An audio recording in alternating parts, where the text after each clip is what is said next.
Assalamualaikum warahmatullahi wabarakatuh. Kali ini kita akan membahas Intan Pariwara kelas 10 bab pencemaran lingkungan dan dampaknya, bagian penilaian harian part 1 nomor 1 sampai dengan nomor 10. Mari kita simak bersama-sama. Nomor 1, perubahan lingkungan yang terjadi secara berkepanjangan dapat mengakibatkan terganggunya keseimbangan lingkungan. Suatu lingkungan dapat dikatakan seimbang apabila lingkungan itu dikatakan seimbang ketika komponen biotik dan juga abiotiknya berada dalam komposisi yang proporsional dan juga stabil. Jadi antara makhluk hidup dengan lingkungannya itu stabil. Jadi antara yang hidup dengan yang tak hidup itu memiliki daya dukung yang maksimal. Jadi di sini jawabannya adalah yang A. Nomor 2, perhatikan tabel berikut. Contoh limbah non-biodegradable dan juga biodegradable ditunjukkan oleh angka. Jadi di sini ada 2 limbah ya di tabel. Untuk yang limbah non-biodegradable di sini maksudnya adalah limbah yang tidak dapat diuraikan oleh mikroorganisme. Jadi yang non itu yang nggak bisa diuraikan mikroorganisme. Contohnya siapa? Contohnya itu bisa berupa kaleng, bekas kaleng minuman, kantong plastik, juga bisa juga botol plastik. Kalau yang limbah biodegradable itu limbah yang bisa diuraikan oleh mikroorganisme, contohnya seperti daun kering, tinja, bisa juga sisa makanan. Oke, jadi di sini jawabannya adalah yang A, yang paling betul ya. Untuk yang non degradable-nya bekas kaleng minuman, kalau yang biodegradable di sini daun-daun kering. Nomor 3, pasangan yang tepat antara aktivitas pertanian beserta akibatnya terhadap lingkungan adalah, jadi di sini Mimin berikan contoh beberapa aktivitas pertanian. Yang pertama adalah penggunaan pestisida.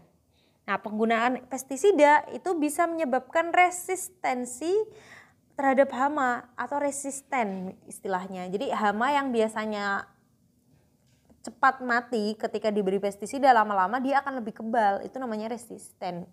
Kemudian terbunuhnya organisme bukan target. Jadi seumpama kalian niatnya di sini kan pestisida, ngasih pestisida untuk hewan A gitu. Nah, sebenarnya pestisida ini bukan hanya membunuh hewan A, bisa juga membunuh hewan B, hewan C, hewan D yang dia bukan hewan target kita. Bahayanya di situ.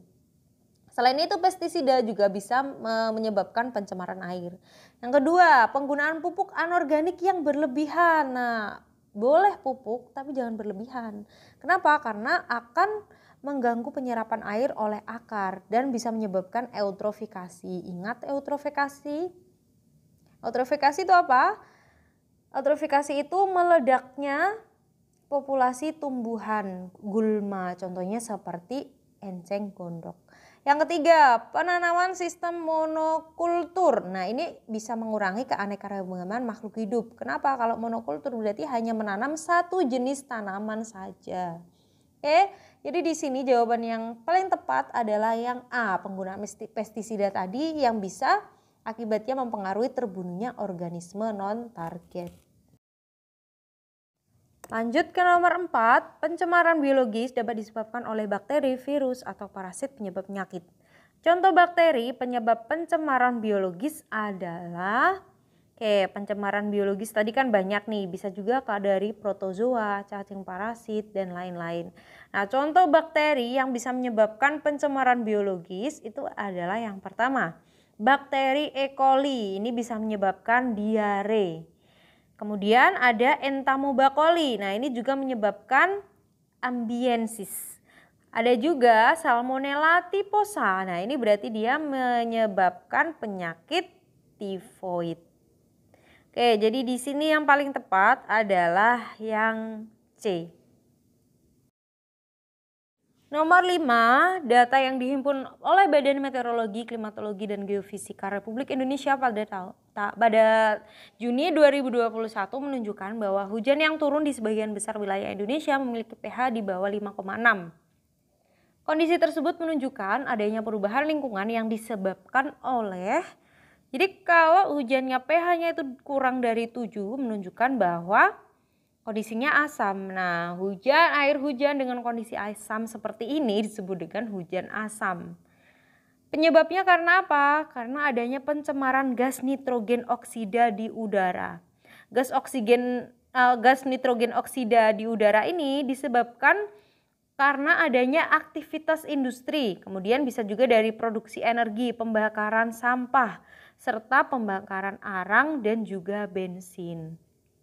Nah, jadi bahayanya si hujan asam ini apa? Bahayanya hujan asam itu bisa juga menyebabkan kematian pada tumbuhan, kemudian rusaknya bangunan, dan juga bisa menyebabkan terganggunya organisme yang ada di tanah.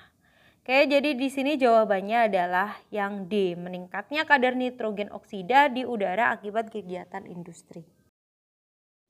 Nomor 6, perhatikan beberapa peristiwa berikut. Peristiwa yang terjadi akibat penerapan sistem monokultur ditunjukkan oleh angka. Jadi Mimin ingatkan kembali, monokultur adalah sistem pertanian dengan hanya menggunakan satu jenis tanaman saja. Nah, ini dampaknya apa sih sebenarnya? Jadi monokultur itu bisa menyebabkan terganggunya keseimbangan lingkungan. Kenapa? Karena akan berkurang keanekaragaman pada tumbuhan. Petani kan cenderung akan memilih tanaman yang bibitnya unggul. Sehingga apa? Tanaman-tanaman yang bibitnya kurang unggul itu lama-lama dia akan musnah karena petani sudah tidak ada yang mau menanam lagi. Selain itu, penerapan sistem monokultur dalam pertanian itu juga bisa menurunkan produktivitas tanah. Karena apa? Tanah itu sulit mengembalikan tingkat kesuburannya sehingga menjadi tidak subur lagi. Oke, jadi di sini jawabannya adalah yang C, nomor 1, ledakan populasi hama sejenis, kemudian nomor 3, keanekaragaman tumbuhan berkurang, dan nomor 5, penurunan produktivitas tanah secara perlahan. Nomor 7, perairan yang berada di suatu daerah diduga telah tercemar.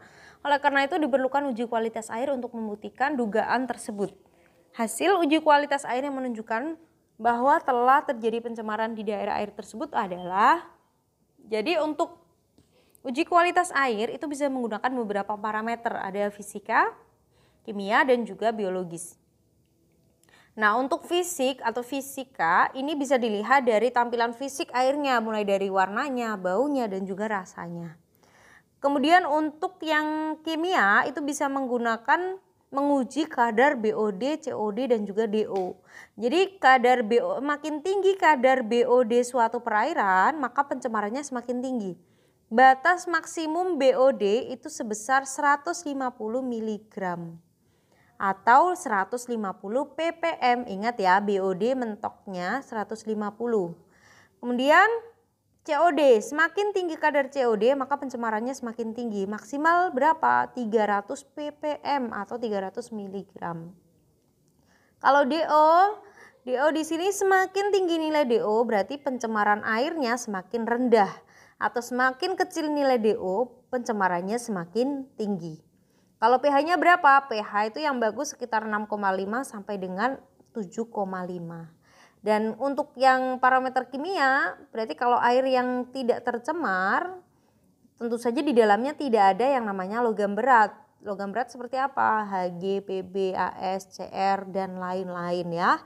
Nah, di sini pilihan gandanya justru yang B, di situ terdapat unsur Hg, Pb, dan teman-temannya. Nah, ini berarti airnya mengalami pencemaran. Maka jawabannya adalah yang B. Nomor 8, perhatikan gambar berikut. Peristiwa pada gambar tersebut dapat menyebabkan pencemaran udara karena, jadi di gambar ini kan gambarnya adalah letusan gunung berapi. Nah, letusan gunung berapi itu kan salah satu penyebab terjadinya pencemaran udara.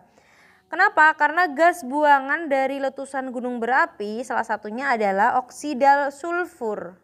Nah, oksida sulfur itu bisa menyebabkan terjadinya hujan asam.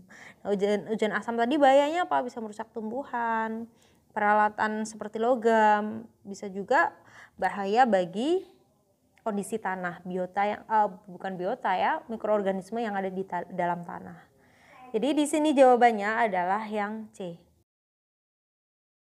Nomor 9, Maya melakukan pengujian terhadap tingkat keasaman dari 4 sampel air sumur yang berbeda. Hasil pengujian yang diperoleh Maya sebagai berikut. Jadi air A itu pH-nya 6,8, air B 4,6, air C 7,3, air D 8,2. Pernyataan yang tepat berdasarkan hasil pengujiannya adalah, bisa kita lihat ya, di situ sumur B airnya tidak layak dikonsumsi. Kenapa? Karena pH-nya dia asam. Hanya air sumur C yang airnya layak dikonsumsi, bukan cuma C ya, di sini yang termasuk ke dalam layak. Si itu juga A 6,8 ini juga masih bisa dikonsumsi. Kemudian C, air dari keempat sumur tersebut tidak layak dikonsumsi. Enggak, tetap ada yang bisa dikonsumsi. Yang D, air sumur B dan D tidak layak dikonsumsi. Ya, jadi yang B di sini 4,6. Kenapa? Kondisinya terlalu asam, sedangkan yang D 8,2 berarti dia terlalu basah, jadi tidak layak untuk dikonsumsi. Jadi jawabannya di sini adalah yang D. Nomor 10, pernyataan yang tepat mengenai biomagnifikasi adalah, jadi biomagnifikasi itu peningkatan kadar polutan di dalam tubuh makhluk hidup yang menyusun suatu rantai makanan. Jadi semakin tinggi tingkat rantai makanannya, maka kadar polutan di dalam tubuhnya juga akan semakin tinggi. Ada nggak di sini jawabannya yang seperti itu? Nah, ini yang E, meningkatnya kadar polutan dalam tubuh makhluk hidup yang menyusun suatu rantai makanan. Jadi awalnya tumbuhan dimakan tikus. Berarti kadar polutan terendah di sini adalah tumbuhan, kemudian yang kedua tikus dimakan ular. Ular berarti mulai meningkat nih polutannya. Ular dimakan siapa? Dimakan elang. Nah, elang ini puncak dari tingkat trofiknya kan, berarti polutannya yang paling tinggi di sini terdapat pada tubuh elang. Oke, jawabannya adalah yang E. Sekian pembahasan kita kali ini, semoga bermanfaat. Untuk yang nomor 11 sampai dengan 20 kita lanjutkan di part berikutnya. Terima kasih. Wassalamualaikum warahmatullahi wabarakatuh.